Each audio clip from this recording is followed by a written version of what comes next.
And looky, who's on the line? CBS Sports senior NFL writer Pete Prisco. I get to talk to him all throughout the season, and he's a regular fixture on the Frangie Show. You hear him all on the 1010XL dial. Pete, good morning, sir. How are you?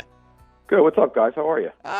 Just hanging out, talking a little Jaguar football off season. Wish we had had postseason play to remark upon. Let me ask you, Pete, because we caught your comments a couple weeks ago on the podcast, on the Pick Six podcast, right, where you talked about Trent Baalke with Will Brinson and John Breach there. I think those comments in a lot of circles went unnoticed to some degree, right? And they popped up over the weekend like, oh, Pete's out here saying this. And then I realized, oh, that was from about 2 weeks ago. You had mentioned you'd heard at least a little scuttlebutt that it was possible Trent Baalke might take a step back. Anything further on that, or was that just something that was floating around at one point in time? Oh, no, it was out there, and it was and it wasn't step back. It was retire. And that was out there. It was mentioned. It was a possibility. It was even mentioned by people that, inside the organization. So, I don't know what happened. I don't know if it's still a possibility.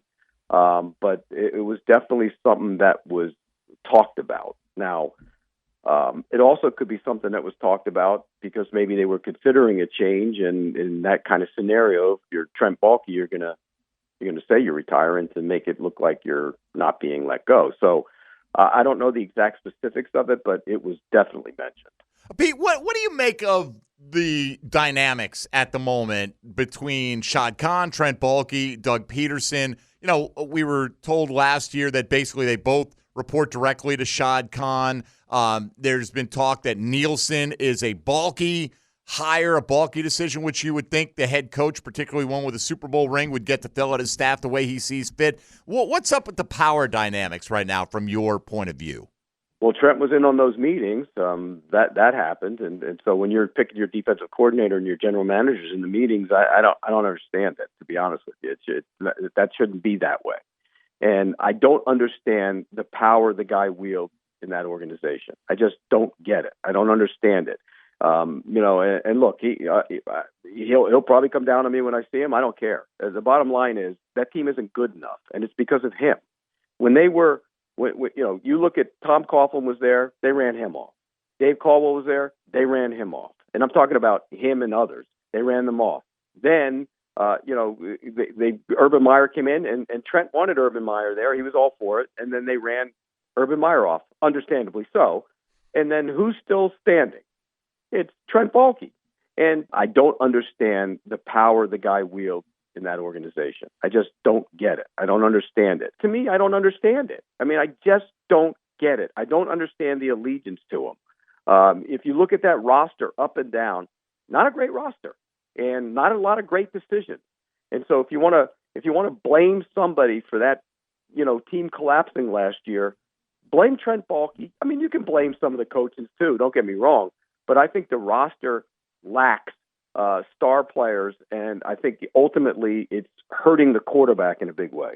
Yeah, I think, Pete, Mike and I have made our position clear on Trent Baalke. If they had fired him 2 years ago, we would have been okay with it. Certainly would be okay with it this offseason as well. Doesn't appear that's going to be the direction they go with it, and it clearly sounds like you would feel comfortable with that as well. Did the Jaguars change enough outside of that with just Mike Caldwell and the defensive staff being turned over for the most part? By the way, I was on with Frank a couple weeks ago, or last week I think it was, and I went all in. I said I would have fired him. I mean, I would have fired him. He would not be my general manager, and I would have made a change. I'm not going to hold back from that. I don't think he should be the guy leading that team anymore. And until they fix that, they're going to have problems. So to answer your question, Tony, no, I would have fired him. I would have let him go. I would have found another general manager. And they need to do that. And I don't know why Shad Khan is so loyal to him. I don't understand it. I really don't. AP, Demetrius Harvey here. Just what do you make of sort of the dynamic between Doug Peterson, Press Taylor, and Trent Baalke here? It seems like there's some sort of contention, at least from what's been rumored, that Press Taylor is somebody that Peterson obviously adores. He's somebody that he wants to keep. And it seems like Trent might have wanted to go a little bit of a different direction. I mean, have you heard that? And what do you sort of make of that dynamic? Well, if you guys have heard me all year, you know I hate the design of the offense. So I'm not going to sit here and defend the design of the offense. So if that might be one thing Trent Baalke actually has correct. And now whether it's Press's offense or whether it's Doug's offense, I don't like it. I think it's too horizontal. I think now there are reasons why it's too horizontal, in large part because of who Trent Baalke drafted. I mean, you got nothing in the middle. I mean, the center you stand straight up and gets blown back. You can't run the ball. The right guard is breaking down. Age has deteriorated his play, and then they never thought he was as good as his reputation to begin with. And then, they can't. The left guard was a rotation all year, so they have major issues in the middle of that line, and maybe it's forced them to be more horizontal. But you have a guy with a cannon for an arm who can stand in there and make throws down the field, and you don't throw the ball down the field. You throw it too horizontal. So I don't like the design of the offense. I could understand where they're critical of Press Taylor and of Doug Peterson's offense, because I still think he has major input into it.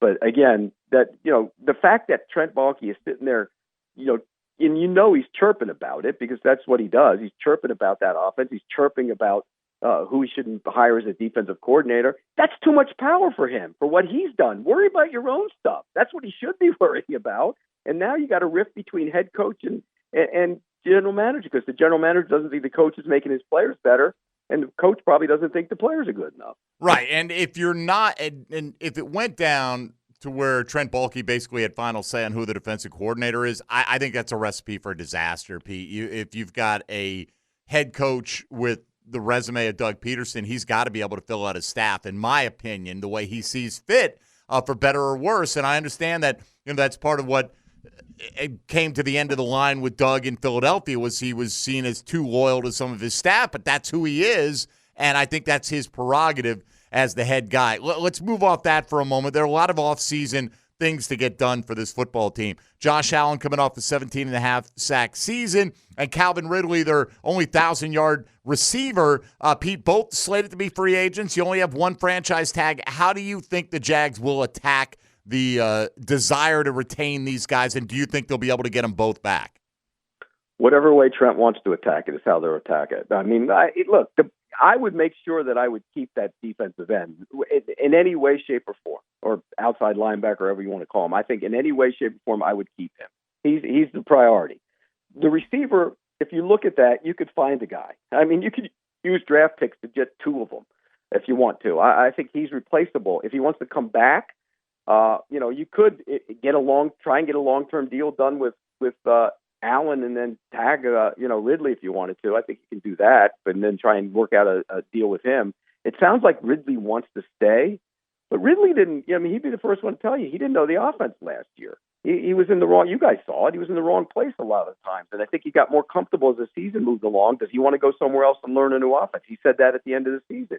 But again, money talks, and so we'll see how they played out. But I think Allen should be priority number one, obviously. How would you rank the team's needs heading into the offseason and draft?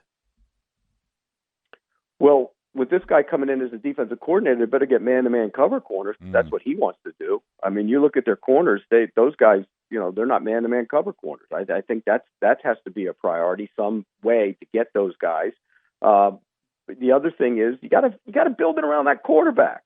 You got to get physical. They're not physical. You got to get tough on that offensive line. You got to get tough on that defensive line. You look at their defensive line.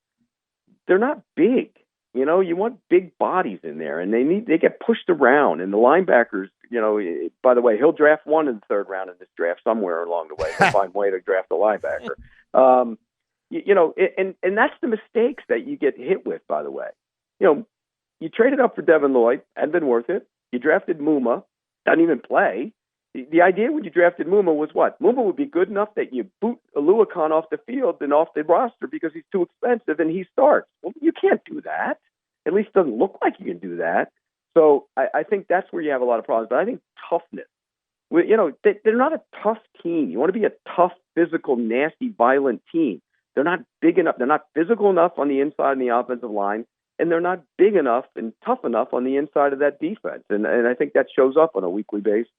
All right, all that being said, we don't know what's going to happen in free agency, right? Let's say they have Ridley back on a 2-year deal. Maybe they have Zay, maybe they don't. Pete, you've got an equally graded interior offensive lineman, not a center, like a guy who would project to play guard, maybe, a guard right tackle type. You've got a wide receiver, and you've got a man coverage corner. All of them about equally graded.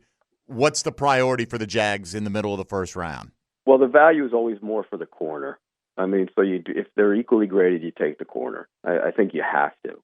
And particularly now, look at the division you're going to be playing in. You got, I still think Levis is going to be really good, and now he's got an offensive coach that can be really good.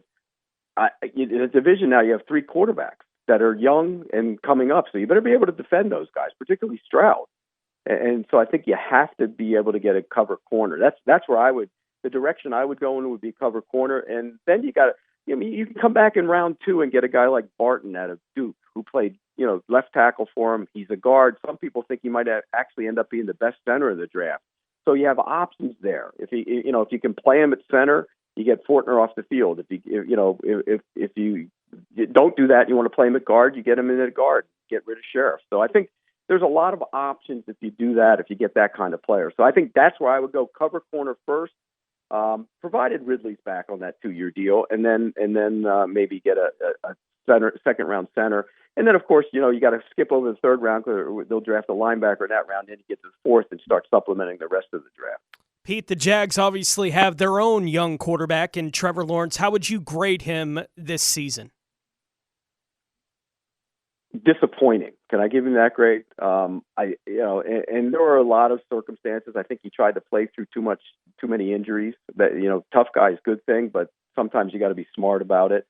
I think he was sped up a great deal. I think his mechanics waned at times because he was sped up. He passed early in the season. I thought he was passing on some throws down the field to take the quicker throws. He's better than what he played. That's my contention. I think he's a better quarterback than the way he played. He should be, one of those driving the ball down the field, hitting those big shots, taking that arm and whipping it around quarterback, and he wasn't that guy. So I think they're disappointing. I thought he would be the MVP this season. I thought he would have an unreal year. I thought the offense would be one of those, move the scoreboard on a regular basis offenses, and they were far from it. So the only way I can really grade that team and him offensively is disappointing. Pete, the Jags are like middle of the pack in cap space, and every team in the division has significantly more than them. One guy that we've looked at for several years, perhaps alleviating some of that, is Cam Robinson. You could save $16 million against the cap. I understand what Cam's importance is to this offensive line. Are you keeping him around at that $21 million cap hit this year? That's a tough decision. That's a really tough decision because they're a better offensive line when he's on the field, but he doesn't play to that money. And so that's a really tough decision for me. But he does give them some physical presence. The one scenario would be, what do you do? Do you move Harrison to the left tackle? I mean, there's some talk of that, but then what do you do with Walker Little? That makes him a missed draft pick if that's the case. So look, they have other ways to clear out of, Rayshon Jenkins, he's gone. There's other ways to clear out money. But again, that's a tough decision. I'd probably lean to bringing him back because if you don't bring him back, what do you have? I mean, is Walker Little your long-term left tackle? You could. Look, if you bring him back, Walker Little's your swing tackle at best anyway, right? So you missed it. Right. Well, you could, if you let Cam walk, you could play Anton Harrison on the left side. Walker Little kind of penciled in on the right side. And I think the first round is just rich with guys that could play right tackle, based on what the pundits say. I'm not a scout, but no, you're right. Like, they're a right tackle. There seem to be a lot of them that may fit the value, maybe even into the second round. So I think that's one possibility, because if you save the $16 million on Cam, you direct some of that money to maybe re-sign Ezra Cleveland or sign another guard, and you could address the offensive line in that direction with a veteran on the interior and then go with a young guy at the tackle position. At least it's a thought, Yeah, it's a thought, but I think what you're doing is you're taking you could have a decent 2 guys no matter who they are at tackle if you keep Robinson there and Harrison would be the right tackle, then weaken the line even more. Then you're starting to chase that one again. I think, would I have kept them for that money before the season? No. But after watching, that season, if Walker Little's not your left tackle, if you don't think Walker Little could be your left tackle, then I think you almost have to keep Cam Robinson. I mean, you really do. Would I? Probably not, but I think you almost have to. They're bad up front. I mean, the center has to sit down. I mean, there's no other ifs, ands, or buts about it. He isn't good enough. He plays too high, and he gets pushed around. He's not good enough. And Sheriff wasn't good enough. And he graded well. I don't know how, but he did. And I just don't think he's good enough. And so they're not tough. They're not physical. It's a offensive line that you got to, the way they play, they don't drive anybody. They're just more, pass and tap. They don't play physical, and they need to be much more physical. And I think that has to be upgraded. Whatever way you do it on an offensive line, you have to do it. And Harrison needs to become a better run blocker. He was good in pass protection, but he wasn't great in the run game either. So I think, and then we go back to, they were going to be more physical last year. Remember what they do? They drafted a physical running back, and they drafted a tight end who could block in round 2 and 3. So, the tight end who could block ended up not being a very good blocker. He was average at best, and the running back was barely on the field.